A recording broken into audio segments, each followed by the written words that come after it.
అండి ఈ వీడియోలో వర్క్ బ్లౌజులకి షోల్డర్స్ ఎలా ఇన్విజిబుల్ గా స్టిచ్ చేసుకోవాలో చూద్దాము. మనం నార్మల్ గా అయితే బ్యాక్ పార్ట్ పైన ఫ్రంట్ పార్ట్ పెట్టి స్టిచ్ చేస్తాం కదా, అలా కాకుండా చూడండి ఫ్రంట్ పార్ట్ పైన బ్యాక్ పార్ట్ అనేది రాంగ్ సైడ్ రెండు ఆపోజిట్ వచ్చేలాగా పెట్టుకొని షోల్డర్స్ రెండు కూడా కరెక్ట్గా పెట్టుకోవాలండి. నెక్ అనేది ఇలా కరెక్ట్గా పెట్టుకొని పాదం ఇంచు వెడల్పు కన్నా కొంచెం తక్కువగానే స్టిచ్ అనేది వేసుకొని ఇలా థ్రెడ్ అనేది నీట్గా కట్ చేసుకున్న తర్వాత చూడండి ఇప్పుడు బ్యాక్ పార్ట్ పైన ఫ్రంట్ పార్ట్ని ఇలా నీట్గా అడ్జస్ట్ చేసి వేసుకొని నెక్ దగ్గర నుంచి ఒక పావించి వెడల్పుతో ఒక స్టిచ్ అనేది వేసుకున్నట్లయితే మనకి షోల్డర్స్ దగ్గర ఎలాంటి కచ్ అనేది పై వైపుకి కనిపించకుండా ఫినిషింగ్ అనేది నీట్గా ఉంటుంది.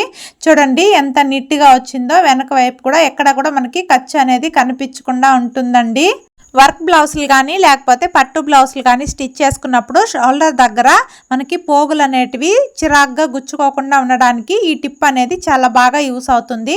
సేమ్ ఇదేలాగా ఇంకొక వైపు కూడా కుట్టుకోవాలండి. ఇలా కుట్టుకునేటప్పుడు ఖర్చు అనేది ఎక్కువ పెట్టి కుట్టుకోకూడదండి. ఎక్కువ పెట్టి కుట్టుకున్నట్లయితే మనకి ఇలా రివర్స్ చేసుకున్నప్పుడు పై వైపుకి ఖర్చు అనేది కనిపిస్తూ ఉంటుంది. పాదం నుంచి వెడల్పు కన్నా కొంచెం తక్కువగానే కుట్టుకున్నట్లయితే ఫినిషింగ్ అనేది నీట్గా ఉంటుంది. చూడండి రెండు వైపులా కూడా స్టిచ్ చేసుకోవడం కంప్లీట్ అయిపోయింది. ఈ టిప్ మీకు నచ్చినట్లయితే ఛానల్ని సబ్స్క్రైబ్ చేసుకొని లైక్ చేయండి. Okay friends, bye friends.